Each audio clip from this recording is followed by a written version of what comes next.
Saudações a todos. Vamos buscar aqui um tema que nos foi trazido há um bom tempo através do irmão X, quer dizer, o irmão X nos trouxe esse aprendizado através da mediunidade do Francisco Cândido Xavier, do Chico Xavier. No livro que foi colocado, os livros eram montados com as mensagens, com os aprendizados que os espíritos traziam. Então, esse conto, foi trazido pelo irmão X e foi colocado no livro Contos desta e doutra vida. E o irmão X, que se tornou no plano espiritual, até dando seguimento às suas aptidões, de escritor, de jornalista, ele se tornou como que um repórter do além, nos trazendo ali as informações, muitas informações preciosas do plano espiritual.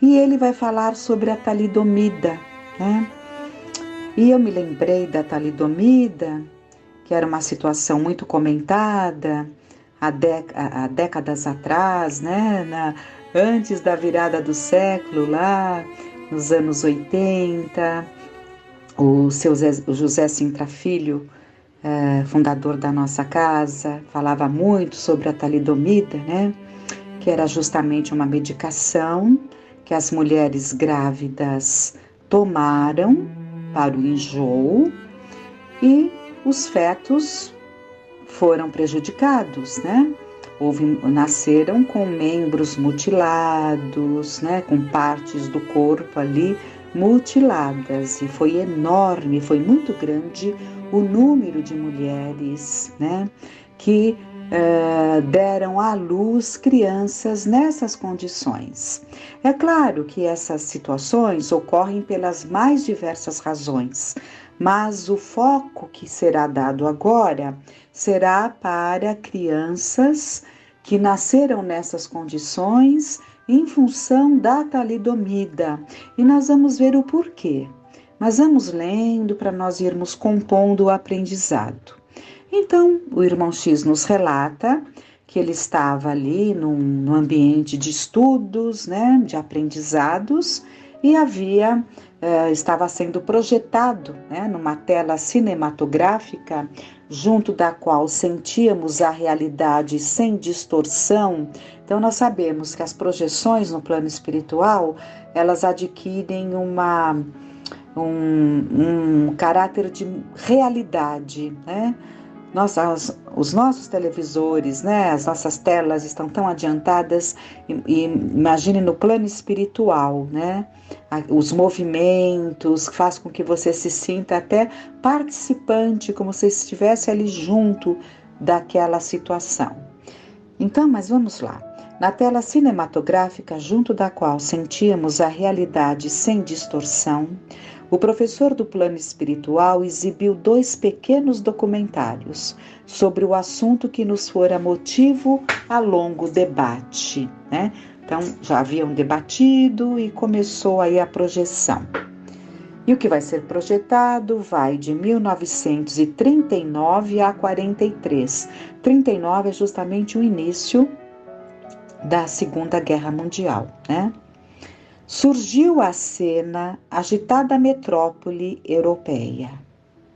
Então está lá, a Alemanha, Berlim, está lá Berlim, em tudo o clima de guerra, desfiles militares de pomposa expressão. Na crista dos edifícios mais altos, bocas de fogo levantavam-se em desafio. Nas ruas destacavam-se milhares de jovens em formação de tropa ao rufar de tambores, ostentando símbolos e bandeiras.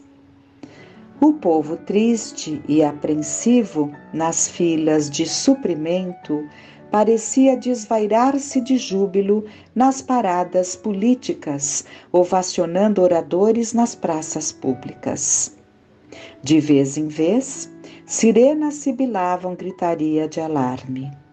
Aviões sobrevoavam incessantemente o casario enorme, lembrando águias metálicas de atalaia nos céus, para desfechar ataques defensivos contra inimigos que lhes quisessem pilhar o ninho. Então, nós vemos essa cena dramática, né, em que é o cenário de guerra, né? É um cenário de guerra em que nós vemos jovens, milhares de jovens em formação de tropa. É aquele seguindo um atrás do outro, né? Aquela tropa que o exército monta e vão seguindo, esses milhares de jovens. Nós sabemos e temos que buscar entender. Tudo nós temos que entender.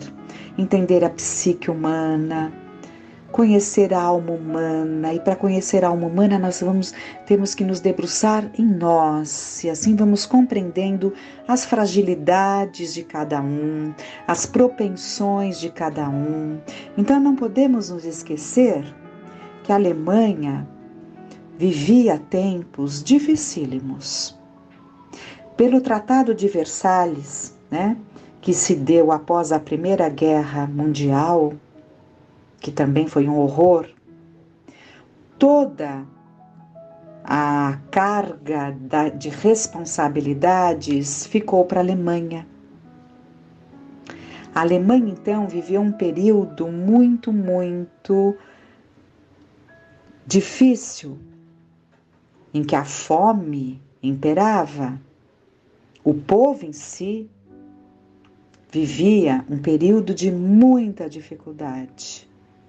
Quando surge alguém, e nem pensemos em ninguém, porque uma situação dessa não é feita por uma mente, não nasce de uma mente. É um conjunto de mentes que se abraçam, se irmanam, se fortalecem e as coisas se dão. Ninguém ou poucos conseguiriam fazer isso sozinhos. Nós temos que entender bem. Então, aquele povo sofrido, passando muita necessidade, vem alguém e os levanta com um absurdo, mas um absurdo que levantou a autoestima daqueles jovens tão cabisbaixos, falando-lhes ali da capacidade, da diferenciação que eles tinham, Então, em relação aos demais povos, então, tudo isso foi tomando conta daquela juventude que obcecadamente se ajoelhava e se entregava a todos os desmandos, desde que viesse daqueles ou daquele que eles colocaram ali como o salvador da vida deles, E assim foi, E por quê? E aquela sopa do sábado que chegava à mesa de todos, tudo muito articulado para ir conquistando, É aquela pequenas atitudes, mas para aquele que está faminto, com muita dificuldade, aquilo vem como um presente de Deus, E foi-se ganhando campo, e lá estavam esses jovens obcecados por essa ideia. E assim foi. Através de informações, continuando no texto, através de informações precisas, registrávamos os mínimos tópicos de cada conversação. Então dava para ouvir ali e vivenciar cada conversação que acontecia ali naquelas cenas.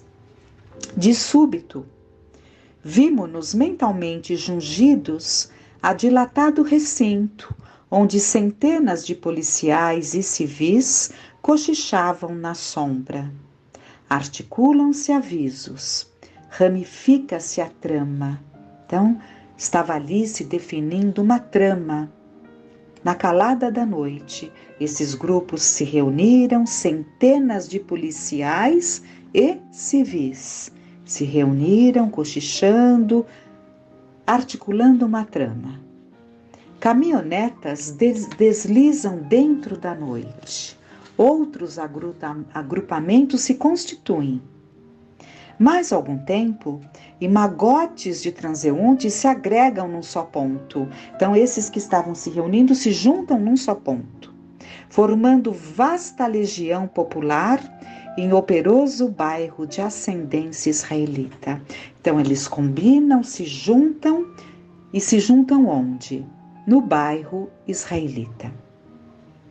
São paisanos decididos à rapinagem. Então, policiais com roupas comuns, decididos ao roubo. E percebamos então que tudo isso está acontecendo à margem da guerra, né? É à noite. Ali, atitudes escondidas, com todos os cuidados, né? Então, são paisanos decididos à rapinagem. Homens e mulheres de raciocínio maduro. Então, mais velhos no raciocínio maduro, combinam o assalto em mira. Madrugada adiante, quando a soldadesca selecionada desce dos veículos com a ordem de apresar famílias inermes, ei-los que invadem as residências judias, agravando o tumulto. Então, madrugada adiante, né, já mais ali, se aproximando da manhã, né, na madrugada ainda, quando os soldados definidos foram selecionados, aqueles que iriam dar cumprimento às ordens de entrar nas casas dos judeus. E é impressionante como a Gestapo, SS, eles tinham plena liberdade, autoridade para entrar na casa de um judeu, saquear, né, tudo o que tinha. O termo não era saquear, era levar para o Estado, né, pegar ali todos os bens e levá-los, né, tirá-los da casa e levá-los para os campos. Então isso era algo legal, né, e foi ontem, né, e foi ontem, é impressionante.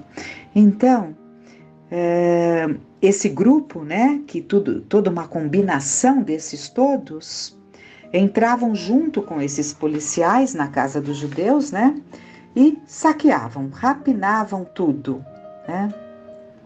Agora nós vamos ver como isso se deu. Para nós que assistimos ao espetáculo, transidos de dor, era como se fitássemos corsários da terra no burburinho do saque.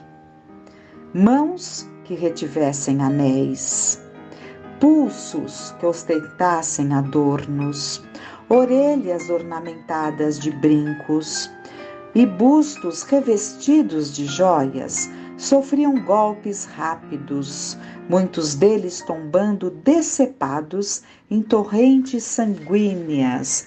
Então foram algumas noites em que isso se deu, a história narra, né, os relatos nos narram, e morreram muitos, se não me falha a memória, 81 mil judeus morreram nessas poucas noites que eles fizeram isso, né? E é interessante, né? Os judeus, eles sempre tiveram muitas joias, né? E dá para nós entendermos como foi um povo que tem uma história, né? A história do judeu sempre vem com isso de ter que buscar outros ambientes. Toda a trajetória de vida do povo judeu, desde lá de trás, sempre buscando outros ambientes e se espalhando pelo mundo, né? E sempre perseguidos. E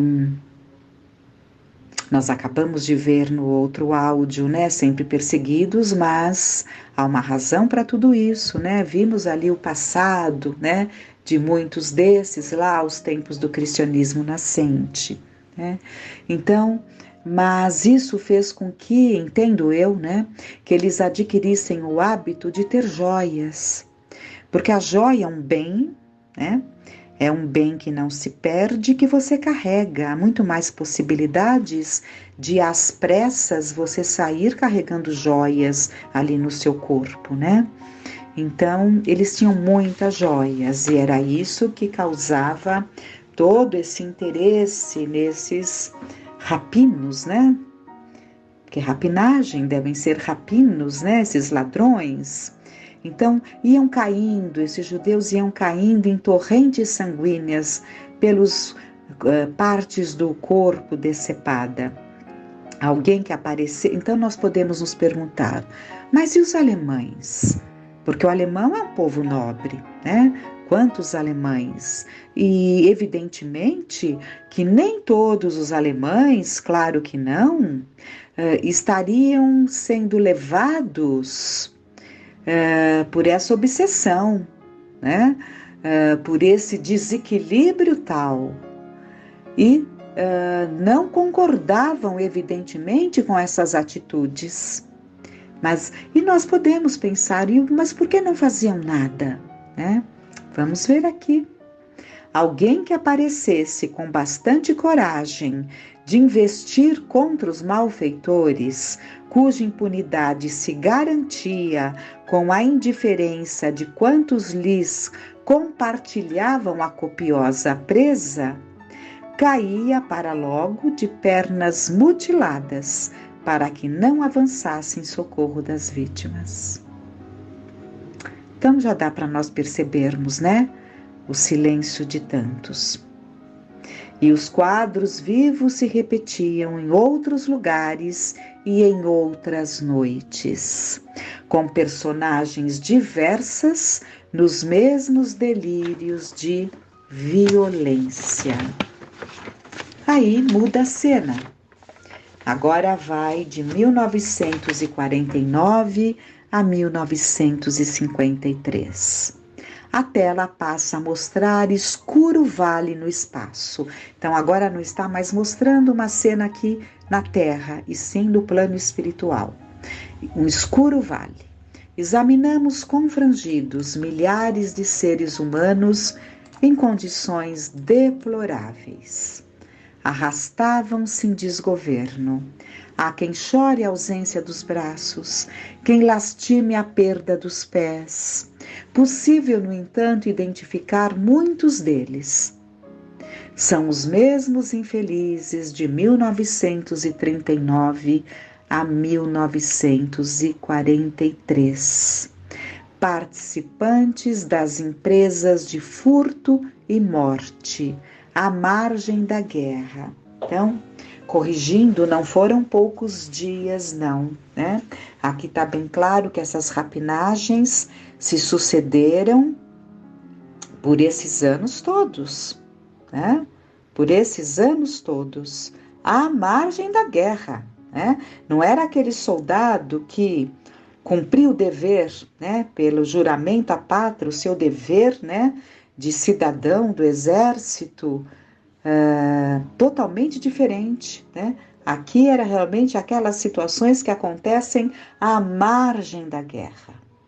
Desencarnados supliciam-se no remorso que lhes incrusta nas consciências. Então dá para nós percebermos que, se tão pouco tempo depois eles já estavam tão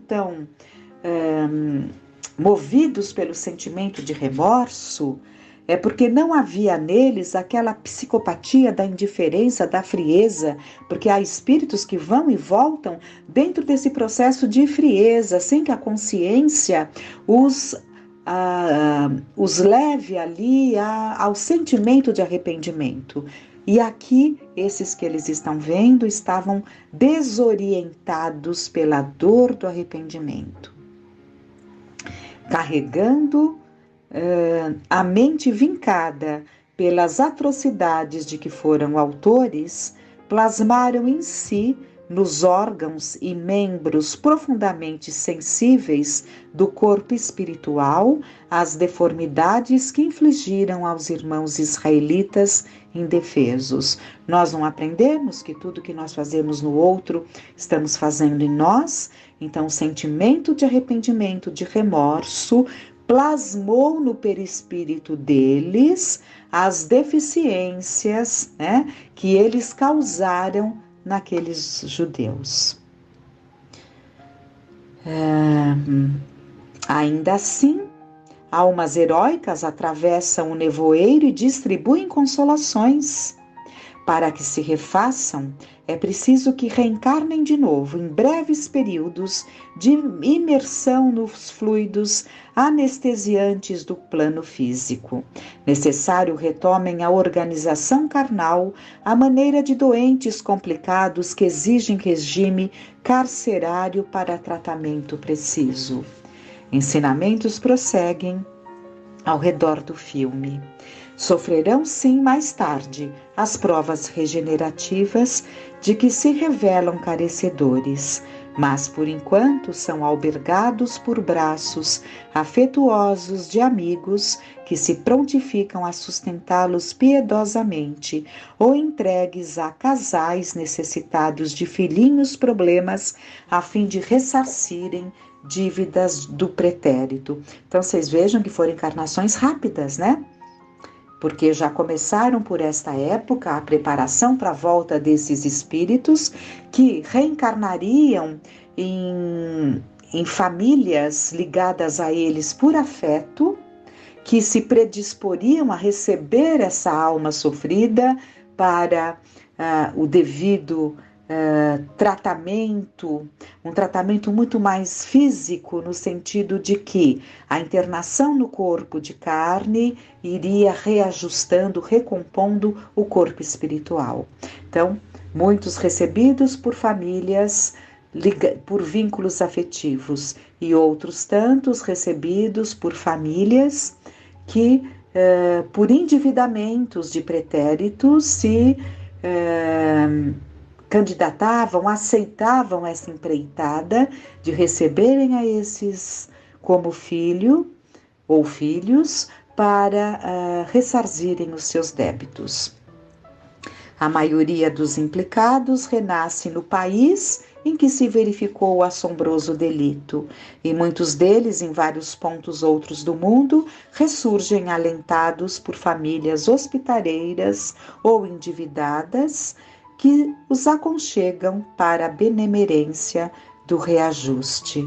Então, o que nós vemos, né? Despontam ali nos berços, né? Pela lei de causa e efeito, despontam crianças desfiguradas nos berços terrestres. E isso se deu ali num número muito significativo por esses tempos, né? E foi um laboratório alemão que produziu esse medicamento, e aqui no Brasil era a Bayer, né? E pensem, a Bayer, né? A Bayer passou por essa situação muito delicada para um laboratório, porque na verdade não só ela, como outras empresas, né? Aqui do Brasil e de outros pontos, se endividaram perante a lei, né? Porque favoreceram com recursos a guerra, né? Então, já iniciou-se de uma forma coletiva ali um processo de ressarcimento, e eles se responsabilizaram com uma pensão vitalícia a essas crianças, né? Então, tudo ali de forma como Jesus falou, misericórdia quero, sacrifício não. Então, mesmo sendo uma encarnação dolorosa, em que se iniciaria um processo de recomposição do corpo físico, do corpo espiritual, para depois ter um corpo físico numa próxima saudável, internação de menos tempo suficiente para a recomposição do organismo, para depois sim começar os trabalhos ali de expiação, de reajuste e reparação, né? Então é isso. Fiquemos com essas considerações, com esse aprendizado, e que fiquemos em paz.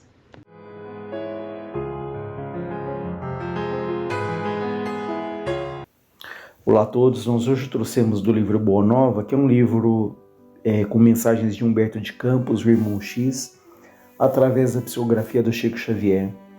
E nós trouxemos hoje o prefácio, né, que chama Na Escola do Evangelho, que o Humberto de Campos, aqui em Pedro Leopoldo, em novembro de 1940, ele relata um pouco sobre o trabalho dele em relação a esse livro e o trabalho dele na espiritualidade.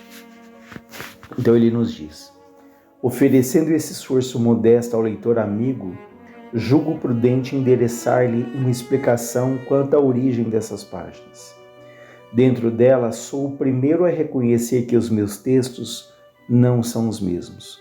Lembrando que Humberto de Campos aqui na Terra, ele foi jornalista, escritor, cronista, foi político também. E aí ele está falando que os textos não são os mesmos, né? Os textos que ele escrevia aqui e o que ele escreve depois de desencarnado são completamente diferentes. Até porque desencarnado ele já tem uma visão muito mais ampla, já tem ali a espiritualidade mais sedimentada, então naturalmente os textos são diferentes. Por isso é que ele fala: sou o primeiro a reconhecer que os meus textos não são os mesmos. Os que se preocupam com a expressão fenomênica da forma não encontrarão talvez o mesmo estilo. Em período algum eu faço referências de sabor mitológico. E naqueles velhos amigos que, como eu próprio no mundo, não conseguem atinar com as realidades da sobrevivência, surpreendo por antecipação as considerações mais estranhas. Alguns perguntarão com certeza se foi promovido a ministro do Evangelho. Ou seja, alguns vão se surpreender com o teor daquilo que ele escreve, né? Então ele até brinca, né? Alguém ali vai perguntar se ele foi promovido a ministro evangélico pelo teor ali das mensagens mais espiritualizadas, né, mais filosóficas. Semelhante admiração pode ser natural, mas não será muito justa. O gosto literário sempre refletiu as condições da vida do espírito. Não precisamos muitos exemplos para justificar o acerto. Minha própria atividade literária na Terra divide-se em duas fases essencialmente distintas. As páginas do Conselheiro 20 são muito diversas, das quais vazias emoções novas que a dor, como lâmpada maravilhosa, me fazia descobrir no país da minha alma. Então ele está falando que a própria vida dele aqui na Terra foi dividida em duas fases, né? Conselheiro 20, que ele fala aqui, era um pseudônimo que ele usava, né? Mas depois que ele teve um problema de saúde, uma hipertrofia da hipófise, isso mexeu muito com a vida dele, então ele passa a ter ali uma literatura mais condescendente, mais amorosa até, né? Porque antes ele era muito mordaz, né? Ele tinha umas crônicas ali de muita crítica, e depois dessa doença, ele ali, a gente percebe que ele foi sensibilizado e começa ali a mudar o estilo literário dele. Meu problema atual, ele diz, não é o de escrever para agradar, mas o de escrever com proveito. Olha que interessante isso. Meu problema atual não é de escrever para agradar, mas o de escrever com proveito. Todos nós trazemos ali o nosso orgulho, a nossa verdade, mas sobretudo aqueles que lidam com uma exposição maior, com a arte, muitas vezes querem fazer algo que para agradar, para conquistar ali a fama, o sucesso, o reconhecimento. E quando ele fala aqui que o problema dele agora não é escrever para agradar, mas escrever com proveito, ou seja, o objetivo final é que aquilo de alguma maneira ajude as pessoas, né? Então não mais ali uma escrita centrada no próprio umbigo, no próprio ego, mas pensando o que eu posso escrever que vai ser proveitoso para os outros, sem essa preocupação excessiva de ser reconhecido, de ser aclamado. Eu sei, ele diz, quão singelo é o esforço presente. Entretanto, eu desejo que ele reflita o meu testemunho de admiração por todos os que trabalham pelo Evangelho no Brasil. Nas esferas mais próximas da Terra, os nossos labores, os nossos trabalhos por afeiçoar sentimentos, exemplo do Cristo, são também minuciosos e intensos. Escolas numerosas se multiplicam para os espíritos desencarnados. E eu, que agora sou um discípulo humilde desse educandário de Jesus, reconheci que os planos espirituais também têm o seu folclore. Os feitos heróicos e abençoados, muitas vezes anônimos no mundo, praticados por seres desconhecidos, encerram aqui profundas lições em que encontramos forças novas. Todas as expressões evangélicas têm entre nós a sua história viva. Nenhuma delas é símbolo superficial. Inumeráveis observações sobre o Mestre, sobre Jesus e seus continuadores, palpitam nos corações estudiosos e sinceros. Então ele fala que os feitos heróicos, atitudes heróicas, isso tudo está gravado do outro lado. A gente pode imaginar assim grandes bibliotecas, em que todos os grandes feitos eles estão registrados. E ele fala muitas vezes feitos realizados por pessoas anônimas, simples, que aqui na Terra foram desconhecidas, mas que aquilo tem tanto valor, que aquilo traz ali profundas lições que eles aproveitam muito aquilo do outro lado. Então ele diz, dos milhares de episódios desse folclore do céu, ou seja, dessas histórias que estão lá na espiritualidade, eu consegui reunir 30 e trazer ao conhecimento do amigo generoso que me concede a sua atenção. Concordo que é pouco, mas isso deve valer como uma tentativa útil, pois estou certo de que não me faltou o auxílio indispensável. Hoje não mais cogito de crer, porque eu sei. Olha que interessante essa expressão. É como se ele dissesse, não é que eu acredito, eu sei. Então se alguém pergunta para nós, você acredita em Deus? Se acredita em Jesus? A gente fala, eu acredito. Mas uma coisa é falar, eu acredito. Outra coisa é falar, não é que eu acredito, eu sei. Eu sinto, eu tenho essa convicção plena ali do Cristo, de Deus, na minha própria vida, na minha própria existência. Então ele fala, hoje eu não mais cogito de crer, porque eu sei. E aquele mestre de Nazaré polariza igualmente as minhas esperanças. Lembro-me que um dia, palestrando com alguns amigos protestantes, notei que classificavam Jesus como a rocha dos séculos. Eu sorri e passei como os pretensos espíritos fortes da nossa época aí no mundo. Então ele estava ali aqui na Terra, ouvindo os protestantes falarem que Jesus é a rocha dos séculos, e ele fala que ele passa como pretenso espírito forte, assim talvez com uma certa um ar de superioridade, talvez até um desprezo em relação ali aos amigos. Mas ele fala, hoje, porém, eu já não posso sorrir nem passar. Eu sinto a rocha milenária luminosa e sublime que nos sustenta o coração atolado no pântano de misérias seculares. Então vejam, hoje ele sente essa rocha, ou seja, ele sente ali o Cristo muito presente, sustentando, ele fala, o coração dele e de todos nós, muitas vezes atolados ali em misérias seculares. Estou aqui para lhe prestar o meu preito de reconhecimento com essas páginas simples, cooperando com os que trabalham devotadamente na sua causa divina de luz e redenção. Jesus vê que no vaso imundo do meu espírito penetrou uma gota de seu desvelado e compassivo amor. Olha que bonito. Jesus vê que no vaso imundo do meu espírito penetrou uma gota do seu amor desvelado e compassivo. O homem perverso que chegava da terra, ele está se referindo sempre aqui a ele, O homem perverso que chegava da terra encontrou o raio de luz destinado à purificação do seu santuário. Ele ampara meus pensamentos com a sua bondade sem limites. É até poético isso, quando ele fala que Jesus ampara os pensamentos dele com uma bondade que é sem limites. A ganga terrena ainda abafa em meu coração o ouro que me deu da sua misericórdia. Mas como Bartolomeu, eu já possuo bom ânimo para enfrentar os inimigos da minha paz que se abrigam em mim mesmo. Então ele reconhece as lutas que ele traz, as dificuldades que ele traz, mas ele fala: eu já tenho bom ânimo para lutar contra os inimigos da paz que se encontram dentro dele mesmo. Eu tenho uma alegria do Evangelho, porque eu reconheço que o seu amor não me desampara. Confiado nessa proteção amiga e generosa, meu espírito trabalha e descansa. Vejam que interessante essa colocação. Confiado na proteção amiga e generosa do Cristo, né?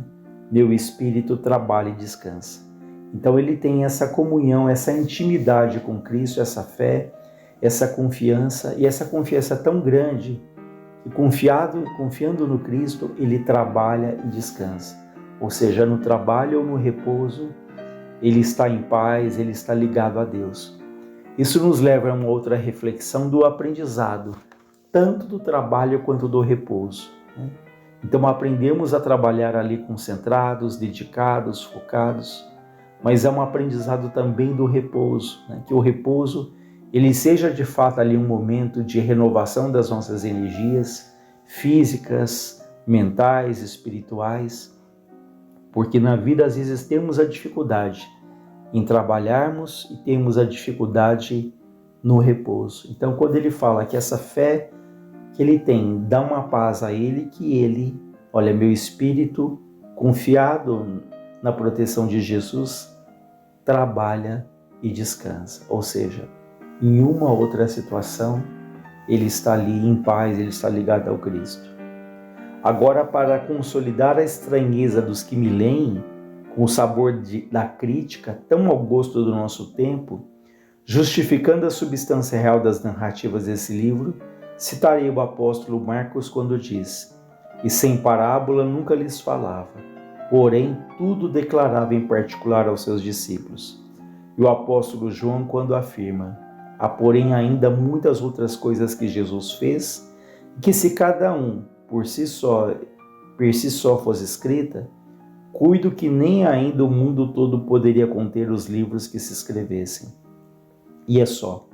Como se vê, não faço referências aos clássicos da literatura antiga ou contemporânea. Eu cito Marcos, eu cito João, os evangelistas. É que existem espíritos esclarecidos e espíritos evangelizados. E eu agora peço a Deus que abençoe a minha esperança de pertencer ao número desses últimos. Vejam que ele fala que há espíritos esclarecidos e espíritos evangelizados. A gente pode entender, por isso que esclarecidos são aqueles que detêm o conhecimento, que detêm a informação, que têm muita cultura, que têm muita bagagem ali intelectual. Esses são os esclarecidos, que eles têm o conhecimento. Agora, evangelizados já é uma outra questão. São aqueles que têm o conhecimento, né? E talvez não seja um conhecimento tão profundo, mas acima de tudo eles sentem aquilo que eles aprenderam. Eles vivem aquilo que eles aprenderam. Talvez conheça pouco, são pessoas de pouca cultura, mas de muita sabedoria. E uma vez mais a gente lembra o que o Frei Fabiano falava, a diferença entre cultura e sabedoria, em que ele falava cultura é aquilo que vem de fora para dentro. Ou seja, as informações que nós acumulamos, os conhecimentos, né? Agora, a sabedoria é aquilo que vem de dentro para fora, né? Ou seja, sábio é aquele que tem a informação e ele de fato usa na vida dele, ele sente aquilo. Então, por exemplo, alguém pode ler todos os livros sobre a força da vontade, sobre a persistência, né? Tem uma biblioteca que se fale sobre isso. Esse pode ser uma pessoa esclarecida, que tem o conhecimento sobre a força da vontade. Mas talvez haja uma pessoa que ela não tem tanta informação, mas ela se apega numa frase que diz, aquele ditado: água mole em pedra dura, tanto bate até que fura. Ou seja, quando a gente pensa nessa frase, água mole em pedra dura, tanto bate até que fura, essa frase nos traz a imagem ali o quê? Da persistência, da paciência, da continuidade, não é? Então alguém que se apega a essa frase, a esse ditado, e no dia a dia lembra, água mole em pedra dura, tanto bate até que fura, ou seja, Por mais que as dificuldades aconteçam, eu vou insistir, eu vou persistir, eu não vou desanimar, eu vou confiar em mim, eu vou confiar em Deus. Isso lhe dá uma força, um impulso para que ele caminhe, para que ele continue. Ou seja, no primeiro caso é aquele que tinha um conhecimento, sabia tanto. No segundo caso é aquele que tem a sabedoria, aquele que talvez nem tenha tanta informação, mas ele usa aquilo na própria existência, né? Enfim, então esse é o prefácio do livro Boa Nova, que é uma obra-prima, é um livro belíssimo em que ele traz ali várias passagens da vida de Jesus aqui na Terra, passagens que até então nós não conhecíamos com essa riqueza de detalhe.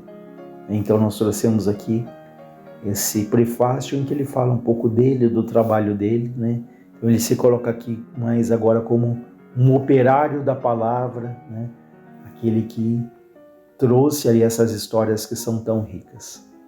Então encerramos por aqui pedindo a Deus que nos ampare e nos fortaleça.